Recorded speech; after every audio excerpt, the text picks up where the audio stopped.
Taoriana ny baolina kitra ny baolina lavalava dia hoentina amintsika ihany koa androany mahakasika ny fanomanantena sy ny fanomanana ny komity mpikarakara izany ny fandraisan'ny Madagasikara ny fiadiana tompon-dakan'ny Afrika ho an'ny taranja basketball sokajy latsaka ny 20 taona ny Afro Basketmen U18 izany tamin'ny Jeux Malaza teo ary dia nampahafantarina izay komity mpikarakara izay ny toerana sy ny zava-misy amin'izao fotoana izao eo amin'ny lafiny fanomanana ity tamin'izany ihany koa no nampahafantarina tamin'ny be sy ny maro ny sary famantarana na ny logo ho amin'ity fifananana ity.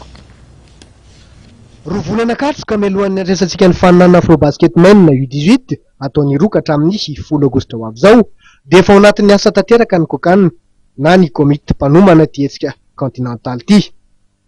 Nampahafantarin'izy ireo ho teny amin'ny foiben'ny toerany Telmara Arobiny Zomatolakandro teo ary ny fizotran'izany fanomanana izany.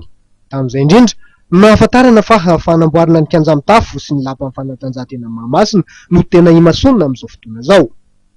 Nahampahafantarina ny ity fotoan'ity ihany koa ny logo na ny sary famantarana ny andrian'ny faefatra amin'ny Afro Basketmen U18. Sary izay ahitana omby miaro ny firenena malagasy miaraka amin'ny baolina miloko fotsy, mena, maitso. Ankoatr'izay dia nahampahafantarina ihany koa ireo mpilalao mandrafitra ny ekipam-pirenena malagasy. Hatreto aloha dia 17 izy ireo no miatrika ny fanazaran-tena adiny 4 isan'andro. Ny 15 jona kosa no avy eto an-tanindrazana ikady avy any Frantsa, raha ny 15 jolay kosa no tonga Ianina. Hoentina manohy ny fanomanana nyreto mpilalao iarany voninahim-pirenena reto ary dia andeha andrato lalohan'ny Mahajanga izy ireo amin'ny herinandro iny. Izany dia fanindran-dalana amin'ny fanatontosana ny fidinana voalohany amin'ny fidinan'ny tompon-daka nasionaly sokajy NA.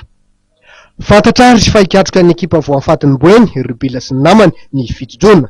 Ny ekipa fahatelo amin'ny fiadinany amboaran'ny ligy kosa no ihaona amin'izy ireo ny 9 jona. Etsekilan'izany dia mitombatra any ireo mpanohana amin'ny fanomanana ity hetsika ity. Ankoatran'ny Telma tokoa mantsy dia tonga nametana ihany koa ny PMU sy ny Air Madagascar. Raha ho an'ny Telma manokana dia mbola nanamafy ny fahavonona ny anampy amin'ny fandraisana ny Afro Basket sy ny ekipam-pirenena ny tompona andraikitra ao aminy. Porofon'izany ny lanoloran'izy ireo vondaisy laharana M vola ho an'ny mpilalao sy ny mpanazatra ao amin'ny ekipam-pirenena.